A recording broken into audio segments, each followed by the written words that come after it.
안녕하세요. 안녕하십니까.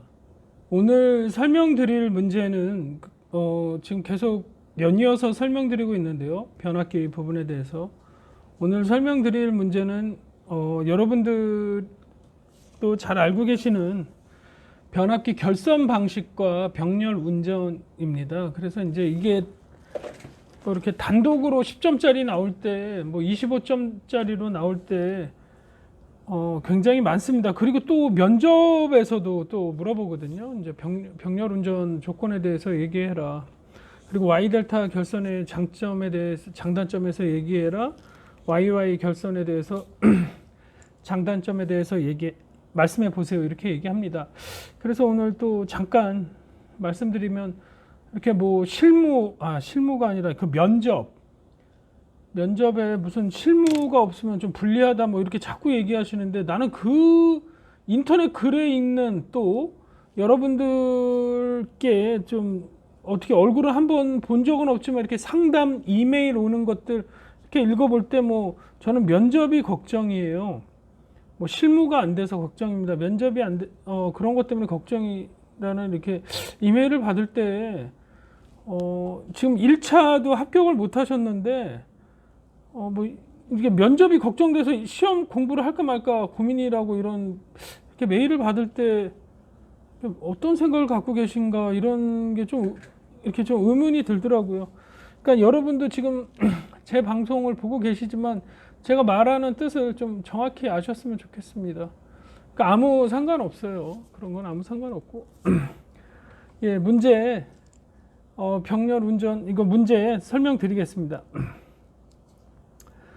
이렇게 서브노트 잘 보이시나요?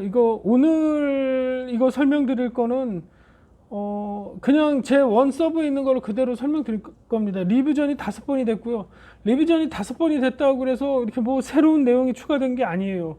연구반에서 발표할 때, 그리고 끝나서 스터디원들과 그 스터디를 할 때 그분들이 지적하는 것들이 너무 많아서 이거를 서브를 계속 바꿔서 쓰려고 그러면 손 빠지겠더라고요. 그때 당시에는. 아니, 이거 하면 이거 잘못됐다고 그러고 저거 쓰면 저거 잘못됐다고 그래서 이렇게 뭐 갖다 붙이고 막 좀 이렇게 좀 서브노트가 제가 공부했을 때 그 모습 그대로입니다. 근데 또 이런 것도 봐야 여러분들이 좀 좋을 것 같습니다. 그리고 제가 조금 좀 죄송한 말씀인데 좀 회사 업무에 좀 시간이 되면 좀 깨끗하게 작성해서 이렇게 하면 좋겠는데, 저도 이제 또 직장인이고 이렇게 업무를 하고 이러다 보니까 제 원래 서브대로 이렇게 말씀을 드리는 걸 좀 양해를 드리고, 또 원래 그렇게 하려고 했고요. 근데 너무 지저분하면 이렇게 좀 새롭게 깨끗하게 쓰려고 했지만 좀 그거 양해를 좀 부탁드리고, 변압기 결선 방식과 병렬 운전 조건에 대해서 설명드리겠습니다. 근데 여기 또 위에 적어놨네요. 이렇게 리비전이 한 5번 정도 된 거고, 그리고 면접의 병렬 운전 조건과 Y 델타 결선의 장점과 단점을 설명하시오, 이렇게 나와 있습니다. 그래서 제가 앞에서 말씀드렸듯이 여러분들 그 1차 준비를 잘 하시고요. 그러니까 1차 필기를 합격하시면 그거를 토대로 그거를 2차 시험을 보는 겁니다. 면접관들이 3분 들어오세요. 3분. 뭐 가운데 있는 분이 뭐 면접 리더다 뭐 이렇게 그 낭설이 많은데요. 그건 아무도 모릅니다. 그건 아무도 몰라요. 누가 리더, 그러니까 어떻게 면접을 주관하는지는 아무도 모릅니다. 그 끝에 앉아 계신 분인지 가운데 앉아 계신 분인지 뭐 왼쪽에 앉아 계신 분인지 그건 모릅니다. 그런 거 판단할 시간도 없고요. 긴장해서. 그런 거는 뭐 면접 한 20번 본 사람인가요? 딱 앉는 순간 저분이 면접 뭐 진행하는 분이다 이렇게 얘기할 정도면, 제가 봤을 때 면접은 그런 걸 느낄 만한 마음적인 여유가 없었던 것 같아요. 굉장히 긴장했었고. 근데 제가 말씀드리고 싶은 거는 실무랑은 아무 상관없어요. 어떤 실무를 얘기하는지 도대체 모르겠지만 여러분들이 지금 전기계통에서 하시는 업무, 그리고 이 1차를 공부했을 때 이 이론, 이런 것들만 충분하면 1차를 합격하실 분이면 2차도 충분히 합격하십니다. 물론 한두 번 다 이렇게 불합격 맞는 경우도 있는데요. 다 합격하십니다. 그건 크게 문제될 건 아니니까 걱정 안 하셔도 됩니다. 그래서 변압기 결선 방식과 병렬 운전 조건에 대해서 설명드리겠습니다. 이제 개요인데요. 저는 이제 개요에 늘 말씀드리지만 이제 저는 정의를 적는 걸 굉장히 좋아한다고 그랬고, 또 제가 배웠던 교수님들이나 뭐 스터디언들도 똑같이 공감했던 내용이고요. 그래서 이제 변압기 결선 방식인데 이제 변압기란 전자 상호 유도작용을 이용하여 교류 전압을 변성하여 부하에 이게 전압을 공급하는 기기이다 이렇게 써놓았고 그 다음에 이 뒤에는 샤프로 써놨는데요. 그 말씀드리고자 하는 게 이제 변압기 결선 방식 및 변압기 병렬 운전 조건에 대해서 설명하겠다. 이제 제가 이렇게 쓰는 이제 개요 스타일입니다. 근데 저랑 같이 공부했던 지금 최근에 공부하고 계시는 분들도 이런 개요 이런 스타일이 크게 다르지 않아요. 그러니까 여러분들이 지금 뭐 57점, 8점, 9점 이렇게 내공이 올라와서 이렇게 한두 문제 갖고 이렇게 합격이냐 불합격이냐 이렇게 떨어지시는 분들 그런 분들이라면 개요를 좀 어떻게 좀 이렇게 정확하게 이 문제가 묻는 키워드가 뭔가 채점관한테 확 눈에 띌 수 있는 그런 한 줄이 무언가 이런 거 공부하시는 이런 거 생각하고 이러는 거는 굉장히 바람직한데 지금 공부를 시작하고 시험도 제가 기술사로서 기본을 갖췄다고 하는 거는 최소 55점 정도 나와야 돼요. 본인이 지금 자기 수준이 어디 있냐. 아, 내가 기술사 공부를 5년 했다, 3년 했다, 2년 했다, 1년 했다, 6개월 했다. 그러면 너의 수준과 너의 기준은 어디냐가 공부의 연차가 아니라 내가 기술사 시험에 응시를 해서 제가 스스로가 지금 취득하고 있는 점수가 몇 점이냐. 10년에도 20점, 30점이면 그거 집에 가셔야죠. 그렇죠? 여러분들이 생각하셔도. 근데 내가 한 1년 안에 50점도 넘어가고 뭐 55점, 56점 가면 그게 본인의 실력입니다. 그게 맞게 가고 있는 거거든요. 그 이제 본인이 결정하시는 거예요. 그 맨날 동영상만 2년, 3년씩 보면 뭐합니까? 시험 한 번 못 보는데. 그렇죠? 그리고 학원 뭐 2년, 3년 다니면 뭐해? 시험 한 번 못 보는데. 그건 2년, 3년 공부한 게 아니죠.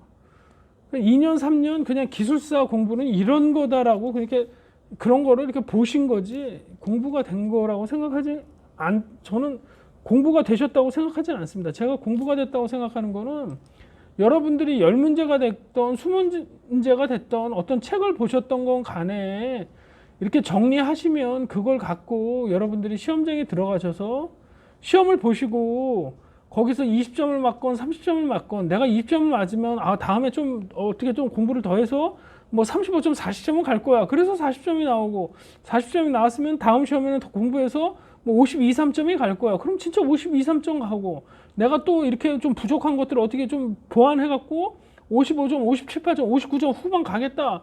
그래서 그렇게 올라가는 게 여러분의 공부고 여러분들의 정확한 위치를 나타내는 거거든요.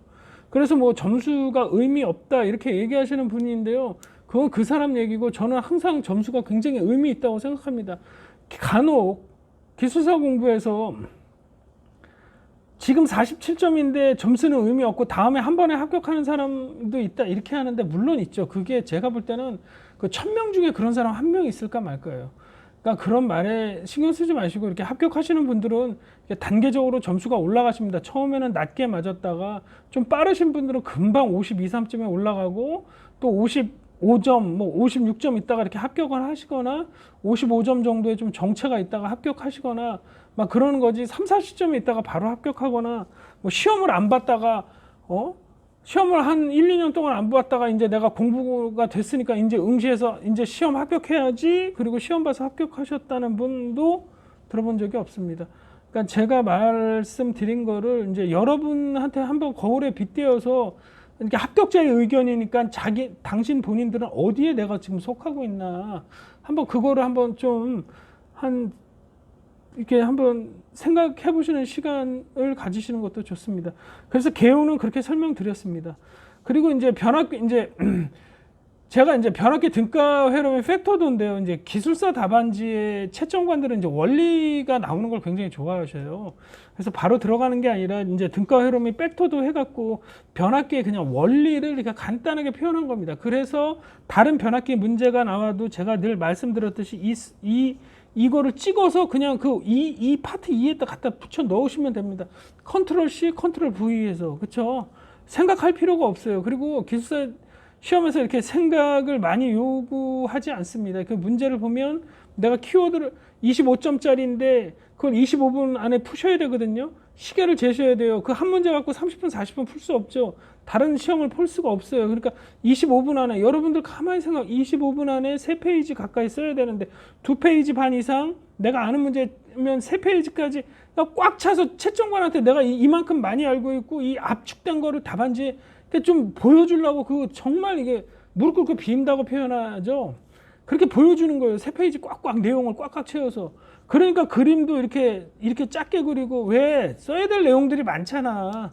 여러분 이게 생각이 없으면 이거 막 크게 그립니다. 제가 저번에도 크게 그리고 막 빨주노초 파란보 색깔도 이쁘게 칠하고, 그거는 이제 기숙사 공부하는 게 아니라 이제 여고생 공부하는 거죠. 여고생들 공부하시는 거죠. 그렇게 공부하시면 제가 볼 때는 한 15년, 20년 돼도 이제 합격 못 하시지 않을까. 근데 여러분 중에 지금 내가 지금 빨주노초 파란보 뭐 그림 그리고 뭐 색깔펜 갖고 뭐 이쁘게 꾸미고 있다면, 제가 볼 때는 좀 여러분들 좀 생각하셔야 될 거, 제 입장입니다. 그래서 이제 저는 이제 개요를 이렇게 쓰고, 이제 원리인데요. 이제 변압기 부분에 물어보면 이거를 어떤 문제에 맞는 개요를 쓰고 이 원리를 이제 두 번째 칸에 갖다 붙여 넣습니다. 근데 생각할 시간도 없어요. 빨리 쓰고, 이런 거는 그냥 딱딱 컨트롤 C, 컨트롤 V 한다는 개념으로 딱딱딱 붙여놓고 이제 묻는 것들 탁탁탁 치고 들어가야죠. 그런 겁니다. 그래서 너무 좀 시간 좀 뺏기지 않으셨으면 좋겠습니다. 1차 전압 인가시 철심 자속 파이원에, 그러니까 1차 전압을 인가하면 철심 자속 파이에 의해 이런데 교본 자속이 발생하고요. 2차 측에 4.44 K 파이엔 전압이 유기된다. 이게 그러니까 간단하게, 이게 지금 변압기 문제가, 변압기 원리를 쓰세요, 병렬 운전, 그러니까 그런 문제가 아니지 않습니까? 그렇기 때문에 이제 간단하게, 그러니까 한 3-4줄 정도로 해서 이렇게 딱 간단하게 이렇게 보여줘도, 이 사람은 정의도 알고 이제 원리도 알고 어떤 특징도 아는구나, 이렇게 해서 답안지를 전개해 가는 게 그래도 고득점 받는데 좀 유리하다고, 저도 항상 이렇게 몇 년 동안 공부하면서 그렇게 교육 받아왔고, 또 이렇게 같이 합격하신 분들도 대부분 거의 비슷한 답안지 유형 패턴으로 합격하셨으니까요. 그렇게 생각하셨으면 좋겠습니다. 차별화, 답안지의 차별화, 이런 개소리를 하시는 분들도 계시는데요.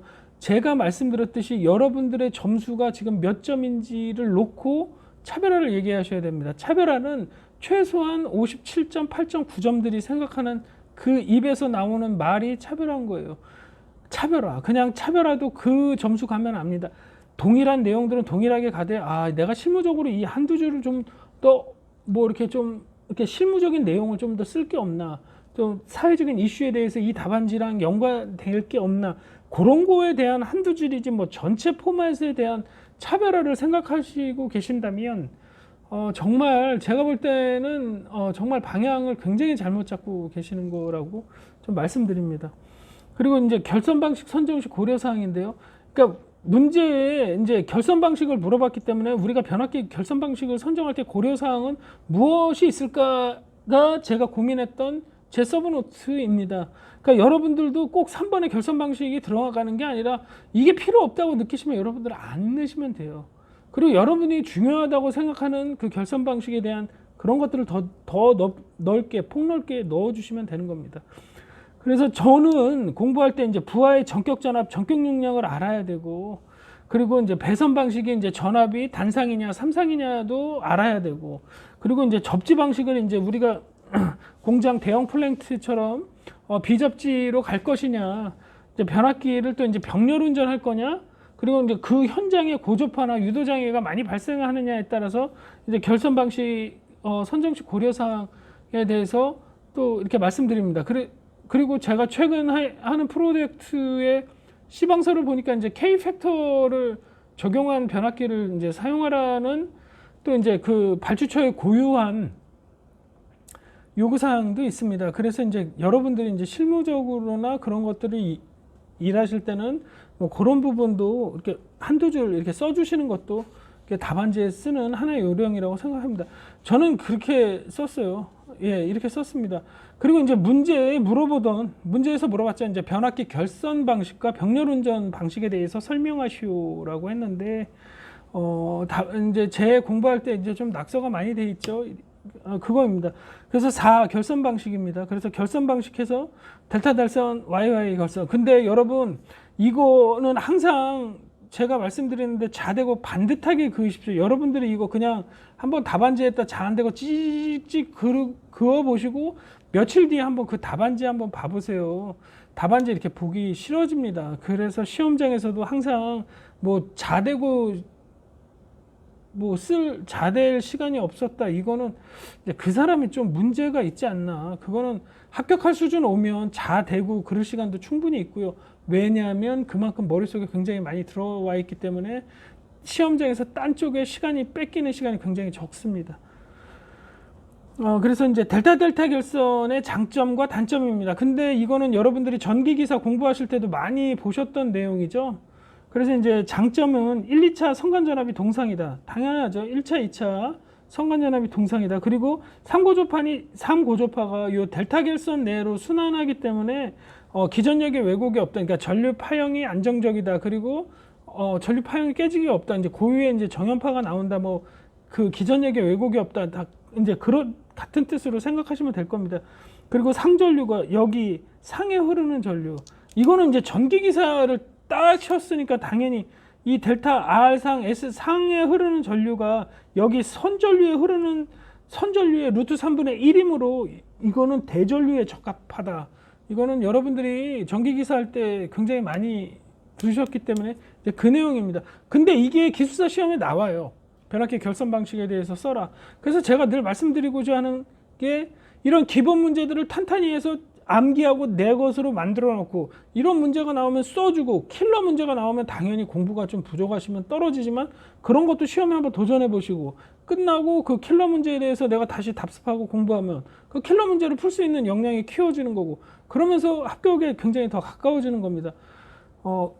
그리고 단점 지락전류 검출 논란 곤란입니다. 지락전류 검출이 곤란한데 왜냐면 이게 그 말뜻이 이게 기본서에 나와 있는 얘기인데 이제 델타 결선이니까 우리가 플랜트나 이런데 제가 이게 참여하다 보면 비접지 방식을 많이 하거든요. 그래서 이제 그러니까 비접지 방식이 지락전류 검출하는 게 곤란한 게 아니고 이제 그 Y 결선 직접 접지보다는 그 GPT, SGR 이렇게 보호개전 방식이 이렇게 복잡해지기 때문에 이제 약간 이제 직접 접지에 비해서 곤란하다 그 얘기입니다. 그리고 변압비가 다른 경우 델타 결선 당연히 변압비가 다른 경우 여러분들 순환 전류 발생하고요.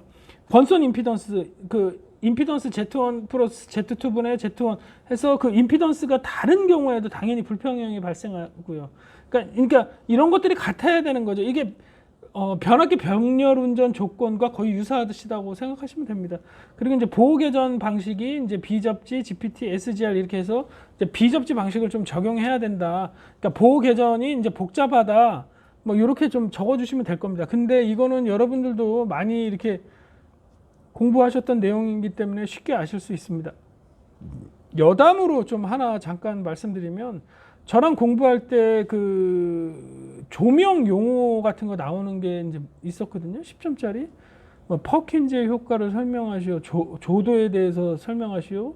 명수능에 대해서 설명하시오. 그런 거 4-5개를 묶어서 10점짜리로 한 2문제인가 나왔었어요. 근데 그 우리가 이제 끝나고 시험 끝나고 이렇게 회식 자리에서 그 다음 주에 시험 끝나고 뒤풀이 할 때 어떤 분이 그랬어요. 야, 내가 전기기사분들이 쓰는 문제는 나는 그런 거 안 써. 기술사면 기술사가 풀 수 있는 문제 나오는 거 써야지. 근데 그분이 아직도 15년 되셨나요? 그러니까 아직도 이제 공부하고 계시니까요. 저는 근데 기본서에 그런 내용들을 굉장히 중요시하고 그런 내용들을 충실히 해서 그런 내용들을 정확히 써주고 그러니까 제가 늘 말씀드리는 거는 쓸 건 쓰고 모르는 건 나중에 공부해서 그 실력을 키우자 그 얘기를 좀 돌려서 얘기한 겁니다. 그래서 이런 문제들을 지금 왜 얘기하냐면 이렇게 지금은 제 서브노트를 보고 계시지만 여러분들이 델타 YY 결선을 할 때는 진짜 그 뜻을 알고 정확히 정리하고 뭐 어려운 문제부터 시작하는 게 아니라 이런 기본적으로 출제된 문제부터 잘 정리하시는 게 좋을 것 같아서 말씀드린 겁니다. YY 결선인데요. YY 결선은 여러분들 아시다시피 Y 결선 중성점을 접지하죠. 이제 단절연이 또 가능한 거고, 상전압이 성간전압의 루트 3배이고 이제 고전압에 적합하고 절연이 용이합니다. 그래서 이제 YY 결선이 이제 그렇게 사용하는 거고, 권선의 임피던스가 틀려도 델타 결선과는 다르게 여기는 순환 전류가 흐를 수가 없습니다. 이제 Y 결선이기 때문에 이제 순환 전류가 없다. 그게 큰 장점이고, 근데 단점은 YY 결선은 이제 여기서 3고접파가 발생되면 이제 중성선에 3배 이상의 이제 고접파 전류가 흐르고, 그래서 제가 저번에 설명드렸던 하이브리드 변압기의 그 중성선에 뭐 3배 이상의 뭐 굵게 한다, 뭐 절연한다, 뭐 그런 얘기를 설명드린 걸로 알고 있습니다. 그래서 그런 내용입니다. 상고접파의 흐름 이런 것 때문에 유도장애가 발생하고요. 일선 지락 시 이제 지락 전류가 크다. 여러분들 다 알고 계시는 일선 지락 시 지락 전류가 크고 통신선 유도 장애가 이제 발생한다. 하지만 이제 보호 계전이 여기다 Y 결선에 CT만 결선해 갖고 그 누설 전류만 검출해서 이렇게 검출할 수 있기 때문에 보호 계전 방식이 비접지 방식에 비해서는 상대적으로 간단하다. 이렇게 말씀드릴 수 있는 거죠. 잘 보이시나요? 그래서 Y 델타 또는 델타 Y 결선도 사용합니다. 이거는 그 수용과 사용 목적에 따라 이렇게 결정해지는 겁니다. 그래서 델타와 YY 결선의 장점을 지님. 이거는 이제 교과서적인 내용입니다, 여러분. 델타 결선. 그리고 근데 좀 말씀드리고 싶은 게, 우리가 기본선압 이렇게 보더라도 이렇게 좀 쉬워 보이거나 뭐 당연한 듯한 내용이라서 답안지에 안 적으시면 안 돼요. 그거 물어보시면 그것도 항상 언급해 주셔야 됩니다. 그러니까 여러분들이 스스로 그렇게 좀 판단 안 하셨으면 좋겠습니다. 그래서 공신력 있는 책에서 또 여러 수험생들이 많이 보는 책이면 거기에 있는 내용을 좀 충실하게 좀 공부하시고 좀 이렇게 답안지에 표현해 주시는 것도 하나의 방법 아닐까 생각합니다. Y 결선 중성점 접지. Y 결선은 이제 중성점이 된다는 얘기고, 델타 결선은 아까 말씀드렸던 상고접파 흡수입니다. 그래서 Y 델타 또는 델타 Y 결선 이런 것들의 이런 장점을 갖고 있는 거죠. 근데 이제 이거의 장점은 1, 2차 간에 이제 30도의 위상차입니다. 그래서 Y 델타면 똑같이 Y 델타 해야 이렇게 결선이 가능한 거고, 결선 가능 결선, 결선 불가능 결선이 있는데 거기에 나오는 그 30도간 위상차입니다. 그리고 한상 고상 시 이제 송전할 수 없다. 이거는 이제 델타 결선 얘기하는 겁니다. 이제 델타 결선일 때는 우리 한상 결선 나도 이론적으로 이제 V 결선에서 86.6%에서 이렇게 이용률 해서 이렇게 보낼 수 있지 않습니까? 그건데 이제 Y 결선으로 그러니까 Y 결선으로만 봤을 때는 한상 고장 시 송전할 수 없다. 그리고 한상 단락 시 이제 과여자 운전한다. 이제 이런 내용이 이제 단점으로 있습니다. 그리고 이제 VV 결선인데요. VV 결선은 델타 결선에서 이제 변압기 2대로 이제 3상 공급을 할 수 있다. 이제 VV 결선을 제가 일했던 관련 프로젝트의 VV 결선을 써본 적은 없습니다. 근데 저도 이게 좀 이론적인 내용이 아닌가 이런 생각을 합니다. 그리고 이용률은 86.6%, 출력은 57.7%이다. 이제 V 결선 이렇게 해서 간단하게 답안지에 보여준 겁니다. 그래서 그것입니다. 그리고 이제 특수 결선인데요. 특수 결선에는 Y 지그재그 결선, 그리고 YY 델타 결선, 스코트 결선, 역 V 결선 이런 것들을 말씀드리는데요. Y 지그재그 결선은 제가 이렇게 말씀드렸던 하이브리드 변압기의 그 결선 방식입니다. 지그재그 결선 방식. 그거를 한다는 이유는 저번 동영상에서도 말씀드렸듯이 제 상고접파 상세, 그리고 이제 무부하선 저감, 이거는 그냥 그 이론적인 내용입니다. 그래서 가장 큰 거는 여러분도 알고 계시다시피 지그재그 결선에서 고접파를 상쇄하겠다. 그 결선입니다. 그리고 YY 델타 결선은 3권선은 델타 결선이기 때문에 3고접파 제거하기 위해 안전권선 델타 결선을 삽입하고요. YY에서 이제 YY 델타는 송전선 이제 변압기에 이렇게 많이 사용하고 있습니다. 그래서 이제 그런 특수한 결선의 용도를 답안지에 써준 겁니다. 그리고 스코트 결선, 역 V 결선은 3상에서 이제 단상부하 요구할 시에 이런 결선 방식이 있다 해서 쭉 변압기 결선 방식에 대해서 쓴 겁니다. 그리고 보시면 다시 설명드리면 델타 결선 설명드렸고요.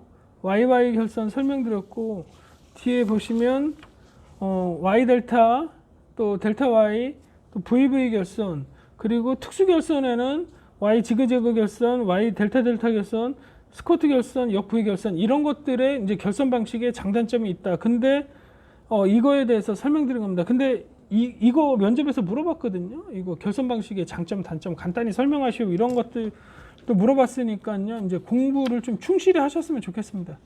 그리고 이런 것들은 또 여러분들이 전기 기사로 지금 기숙사를 취직하지 않으셨다는 조건에 여러분들이 전기 기사로 활동하시건 또 기숙사로 활동하시건 당연히 알아야 되는 내용이기 때문에요. 당연히 알아야 되는 내용이기 때문에 이제 반드시 정리하고 암기가 필요하시죠. 이제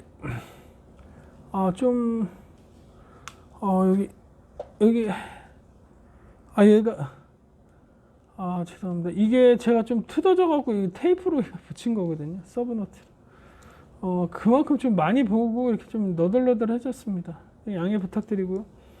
변압기 병렬 운전입니다. 병렬 운전이고, 변압기의 이제 정의는 전원 용량을 증가시키기 위하여 2대 이상의 변압기를 1차와 2차를 같이 병렬로 결선해서 운전하는 방식이다. 다시 읽어드리면 변압기 병렬 운전이란 전원 용량을 증가시키기 위해 2대 이상의 변압기를 1차와 2차를 같이 병렬로 연결해서 이제 결선해서 운전하는 방식이다라고 해서 이제 정의를 썼고요. 여러분들 이게 굉장히 또 많이 나오는 문제죠. 변압기 병렬 운전 조건입니다. 병렬 운전 조건인데 여기 면접에서도 물어봤다고 써놓은 거예요. 이게 변압기 병렬 운전 조건인데 읽어드리면 1, 2차 전격 전압 및 극성이 같아야 하고요. 그리고 삼성에서는 상회전 및 위상 변이가 같을 거.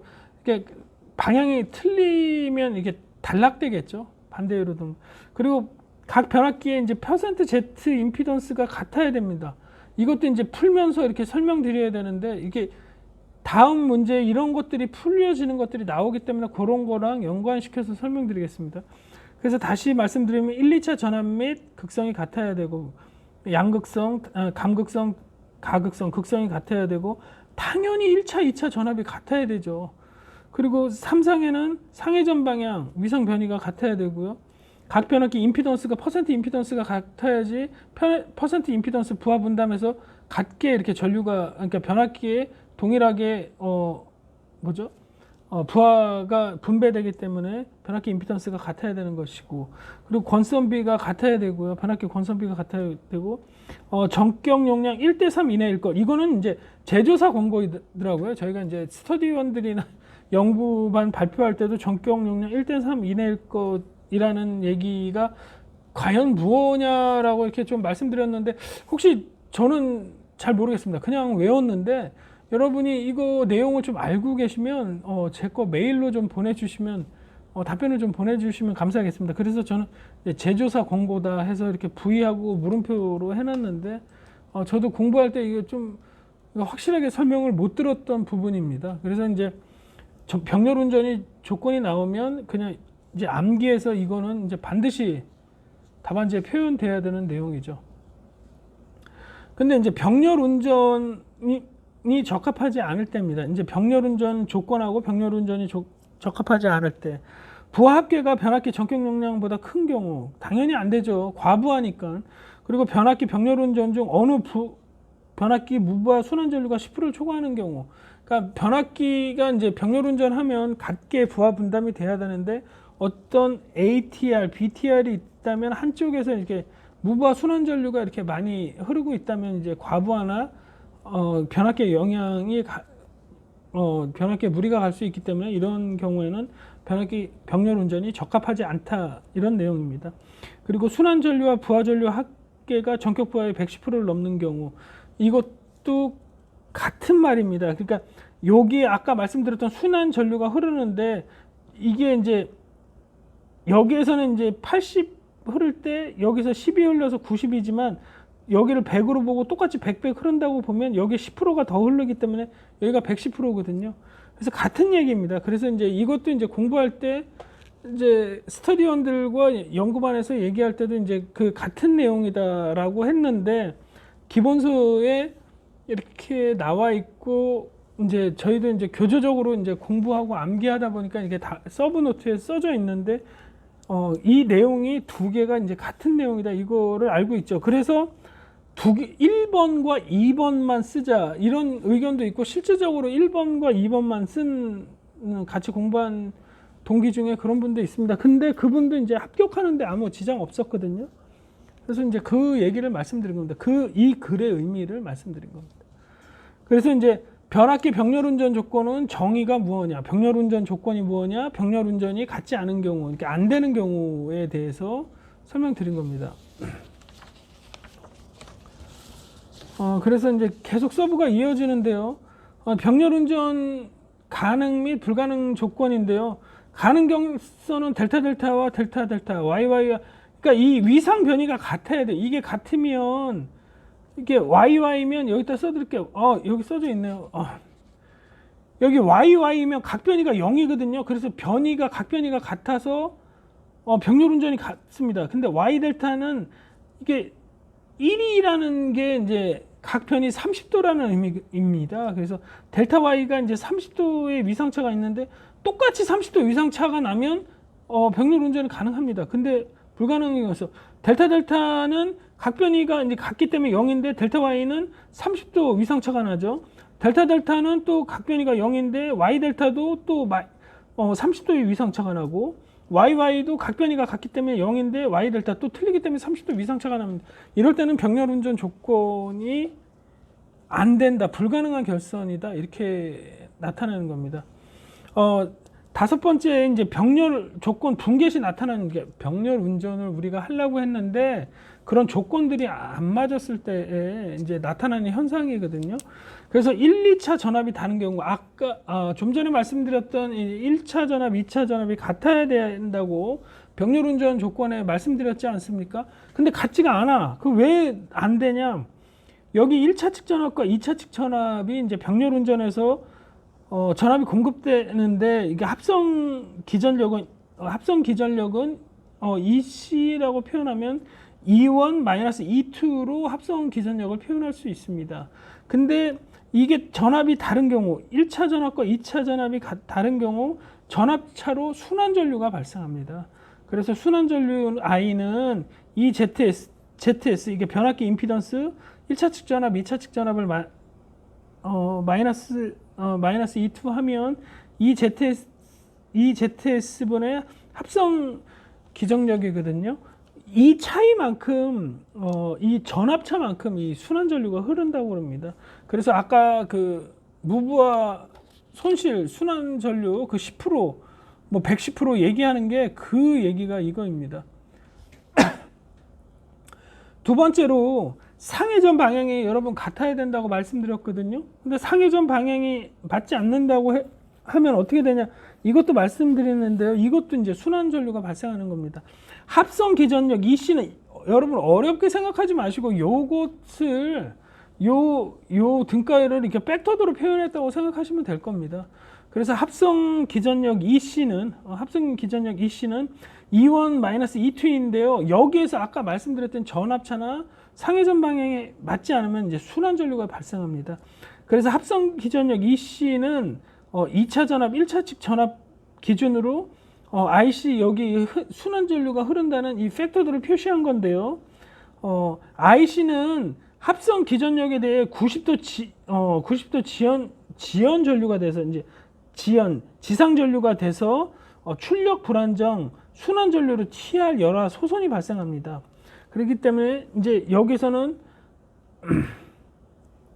그렇게 되는 거고 E1은 2분의 180도 위상이고 E2는 마이너스 세타분의 180도 위상인데 요 상회전 방향이 맞지 않으면 여기에 위상차가 발생돼서 이게 360도가 이렇게 한 바퀴 돌아서 이게 같아진다고 합니다. 그래서 이렇게 단락이 돼서 이제 변압기 쇼트가 된다.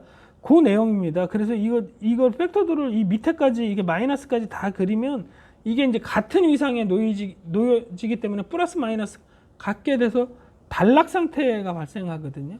그래서 이 상회전 변이가 다를 경우는 합성 기전력에 의해 순환 전류가 발생하고 여기에 대한 E1의 위상차가 E1은 요 세타만큼의 위상차고 E2는 마이너스 세타분의 180도의 위상차가 있는데 여기에서 상회전이 같아지지 않으면 이 마이너스 구간으로 E2가 이렇게 이 팩터도가 이동됨으로써 이 마이너스 2 세타분의 180도와 반대 위상이 형성이 돼서 단락 상태가 발생한다고 합니다. 그래서 상회전 방향이 같지 않으면 이렇게 단락도 발생되고 순환 전류로 인해서 변압기의 소손도 된다.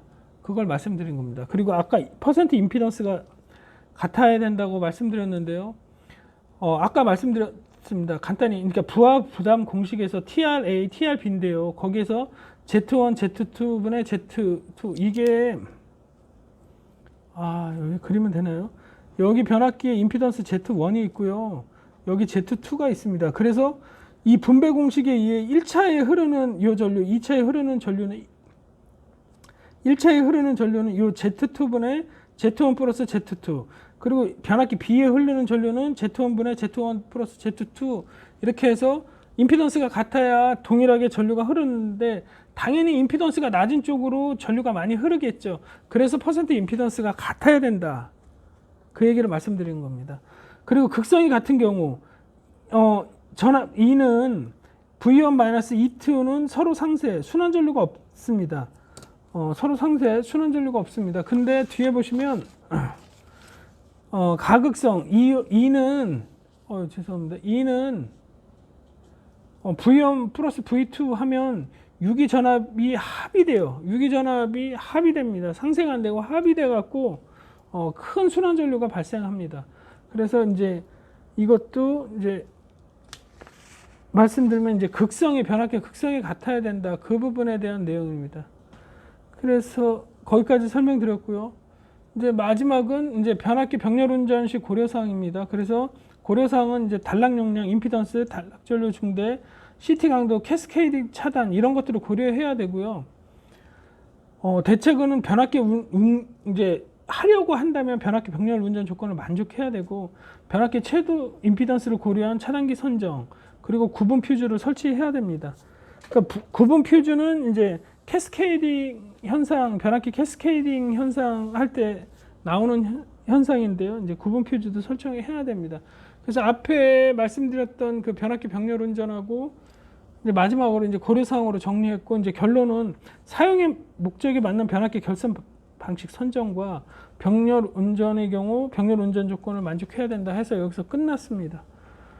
여기서 이렇게 끝난 거예요. 그래서 다시 말씀드리면 변압기 결선 방식 병렬 운전 조건에서 개요를 설명드렸고 원리를 왜 보여줘야 되는지 설명드렸고 결선 방식의 고려사항은 저는 공부할 때 이러이러한 것들을 고려해야 하기 때문에 고려사항에 대해서 설명드렸고요. 변압기 결선 방식에는 델타 결선, YY 결선, 그 다음에 델타 Y 결선인가요? 델타 Y 결선, 그리고 여러분들 아시다시피 죄송합니다. VV 결선, 그리고 특수 결선에는 Y 지그재그 결선, YY 델타 결선, 스쿼트 결선, 역V 결선 설명드렸습니다. 그래서 결선 방식은 여기서 끝난 거고 변압기 병렬 운전 방식은 정의를 설명드렸고 병렬 운전 조건은 어떻게 해야 되냐 그리고 변압기 병렬 운전이 적합하지 않는 경우 꼭 이걸 이렇게 돼야 된다. 이게 병렬 운전 조건이 맞지 않으면 이렇게 된다라는 걸 설명드렸고요. 병렬 운전 가능 및 불가능 결선의 결선 방식에 대해서 설명드렸고 여러분들 이거 전기기사 공부할 때 많이 보셨고 그리고 병렬 운전 조건이 맞지 않는 경우 나타나는 현상에 대해서 1, 2차 전압이 같지 않은 경우 순환전류, 상회전 변이가 다른 경우 전압 차이로 순환전류와 순환전류로 발생해서 TR이 손성되고 상회전 방향은 말씀드렸던 위상차가 발생돼서 단락 상태가 돼서 TR이 소선이 된다. 그리고 퍼센트 임피던스가 같아야 된다. 왜? 변압기 임피던스가 한쪽이 작으면 한쪽에서 과부하 운전되기 때문이죠. 그리고 극성이 같아야 된다. 이거 말씀드렸고, 그 다음에 마지막으로 이제 변압기 운전 시 이제 우리가 실질적으로 현업에 적용하려고 하면 또 이제 부가적으로 단락 용량, 단락전류 증가에 대한 부분, CT 강도, 캐스케이딩 차단 여러 부분까지 이제 검토가 돼야 된다 하는 부분을 마지막으로 썼고 결론을 써서 답안지 서브노트를 완성했습니다. 여러분 오늘 좀 설명 어떻게 잘 들으셨는지요? 오늘도 좀 끝까지 여러분들 시청해 주셔서 정말 감사드리고요. 다음에도 좀 더 좋은 영상으로 동영상으로 좀 찾아올 수 있도록 노력하겠습니다. 여러분들 이렇게 공부하시다 보면 이렇게 조금 힘드실 수도 있고 내가 가야 되는 길이 이게 지금 맞게 되고 있나 틀리게 되고 있나 그런 생각을 좀 많이 하실 거라고 생각하는데요. 제가 볼 때는 꾸준히 공부하셨던 분들은 다 합격하셨어요.